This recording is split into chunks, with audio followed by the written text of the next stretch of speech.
Hello guys, welcome back to my YouTube channel. If you're new to my channel, hello and welcome to my channel. My name is Summer. I want you guys to listen to this story, right? There's so much people can learn from it. So this lady, her story is going around on Facebook. I saw this lady's story on Facebook. Her story is going around now online. She said, I'm now strong enough to tell my story. My fiancé didn't show up on our wedding day. Okay, it's a short read. Let me read it to you guys. 3 years ago was supposed to be my wedding, but my fiancé didn't show up.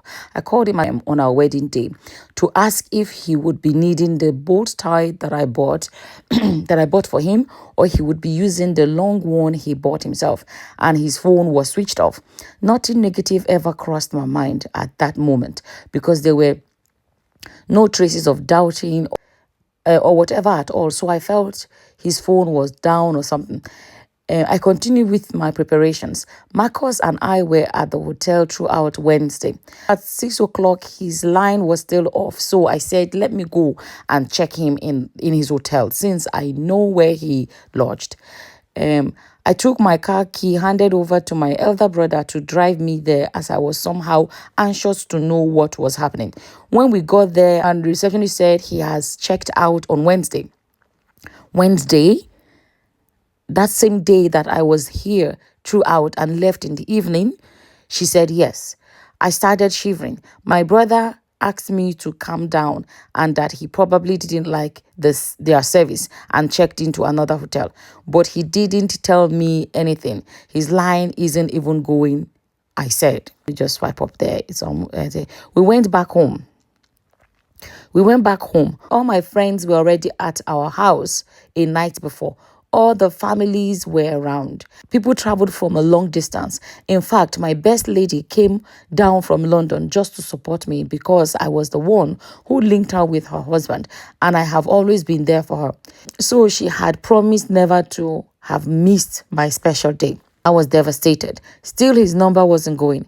It was 8 a.m. and my makeup artist already on my neck that she was supposed to have started her job, but I couldn't tell her anything. If you're coming across me for the first time and you do not know, my name is Summer Aku. I'm a Nigerian that lived abroad for many years and visited Nigeria for the first time in a long time and fell in love with Nigeria and shared my Japada story.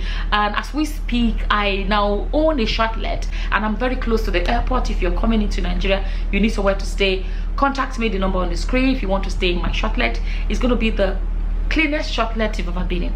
I'm not bragging, it's a statement of fact. There are people that have booked me. They actually have houses in Lagos, but when they landed, maybe it's 11 at night or 12 at night or too late at night, they don't want to go home that night. They want to stay in my shortlet because I'm close to the airport, and then they go home in the morning. You understand? So we actually also help people to organize airport pickups. And why that is good is this: the fact that I know who I sent to go pick you up. I wouldn't send someone that I do not trust, you understand, or someone that I feel like is not traceable. So this is the estate where my shortlet is. Guys, I'm telling you guys, especially Nigerians abroad that have this terrible image of Nigeria. Not all, some people. So when some of them have come to stay in my shortlet, they're like, wow. They're like, this will even fly past abroad. You understand? So it's important. Not just choose any shortlet. Make sure you choose a shortlet in a nice neighborhood, in a safe neighborhood, in a clean neighborhood. No all this lousy, noisy neighborhood. Very peaceful neighborhood. In this estate, you can go for a walk even at night if you want, because it is that safe. There are actually a lot of foreigners that stay in this estate, and you see them walking around comfortably. Contact our WhatsApp number now to book. After, my brother used wisdom so that I wouldn't be embarrassed. He picked the microphone and said the groom had an accident on his way coming and he has been taken to the hospital for emergency, but now responding to treatment. He furthermore, this I'm reading as the way it's written, right? He furthermore saying, we shouldn't be worried because the devil tried to ruin this ceremony, but it would still go on. My father walked me down the aisle and the pastor just prayed for me. The ceremony went, but without my fiancé. Many were disappointed, but they couldn't come to me because they knew I myself was sad about everything. They all ate and all. You don't need to think the ceremony went well because it didn't. it just looked like a reunion of old friends. Family you have seen, I think meant to say you have not seen for a long time. Yeah, it says, and this is the final part.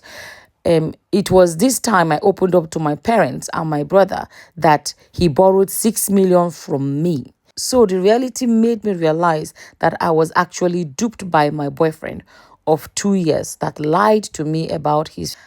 I never knew the mother-in-law I have been speaking with was a fake mother-in-law because when she was arrested, she confessed. The siblings he introduced to me to were all fake.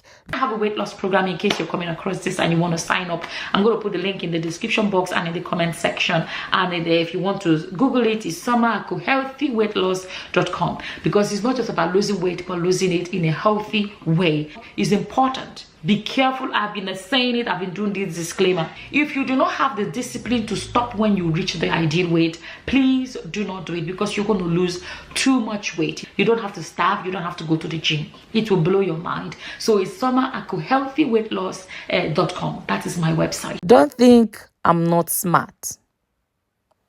I'm still reading what she wrote. This man played his game without any traces. Apart from 6 million that I borrowed him, I've given him a lot of money that he didn't pay back. My sister, I don't know how to phrase it. Don't say you are not smart. If someone has borrowed from you several times and never paid back, how do, they say don't blame the victim. But let's speak the truth that will help another person. How do you give him then 6 million? Someone that has never paid, how does someone that has never paid back, I don't know, how does such a person get more and more and more from you? Okay, let me read the last part. Well, 4 days ago, one of his friends messaged me and confessed to me that Marcus was actually a married man with 3 children. This is my life story. Please learn from it. I nearly died, but God saved me. Okay, you see this part where she said, the friend confessed that the guy was married. I want to emphasize that one briefly. For married women that go and attack a woman out there, you don't know what your husband have said. There are women that are in relationship with married men without knowing the men are married. Let's leave that aside. So, I'm going to keep it simple and I'm going to keep it short. Every other person, everyone is free to leave their own opinion, advice, and everything in the comment section. Ladies, listen to me. I'm going to say this. I'm going to maybe keep it as simple and as short as possible. Short and sweet. Naturally, internationally, no matter what culture, what tradition, it is such a basic, normal, usual thing for a man to want to impress you as a woman. I'm not saying empty his account to impress you. No, nothing extraordinary. Just basically, you understand. And when it comes to impressing a woman, no man wants to be belittled in front of the woman that is the one.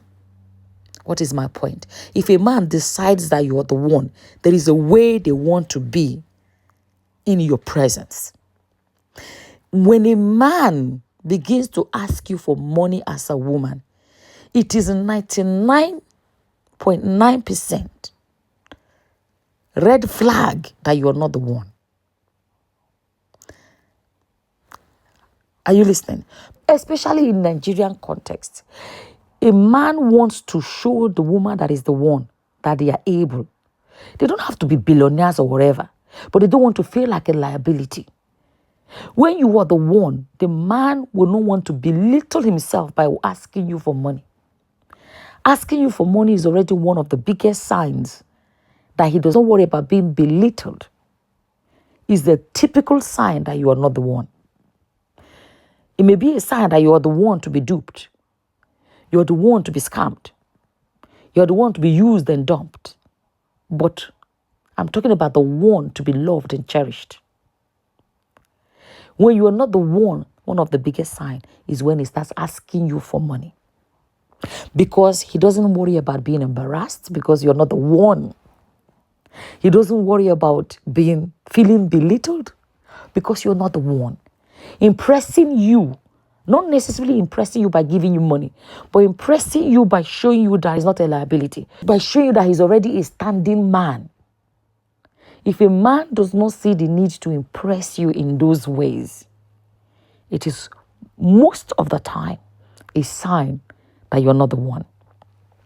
And in this case, this man was married. This lady was not the one. She was the one to be scammed that he can use to feed his family at home. This lady was only his hustle.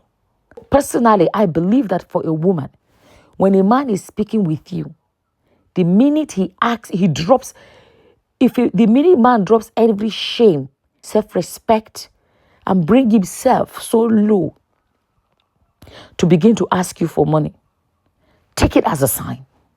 Because let me tell you, before you came into his life, a man, somebody be, what if the man has, let me tell you, he has a father, he has a mother, brothers, sisters, friends, neighbors, colleagues. There are so many other people he can ask for money without having to feel embarrassed.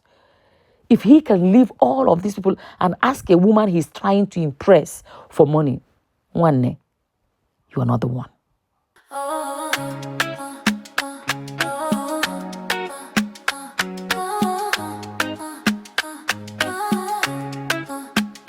I know that I'm shortlet. I know that I'm shortlet. I know that I'm shortlet. Best accommodation in the area. Best accommodation in the area. I know that I'm shortlet. I know that I'm shortlet. I know that I'm shortlet. Best accommodation in the area. Best accommodation in the area. Beautiful homes.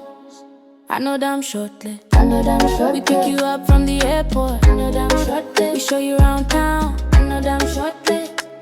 We got you. I know that I'm shortlet. I know that I'm shortlet. I know that I'm shortlet. I know that I'm shortlet. Best accommodation in the area. Check in, check out, check out, check. Loyalty and royalty, best of the best.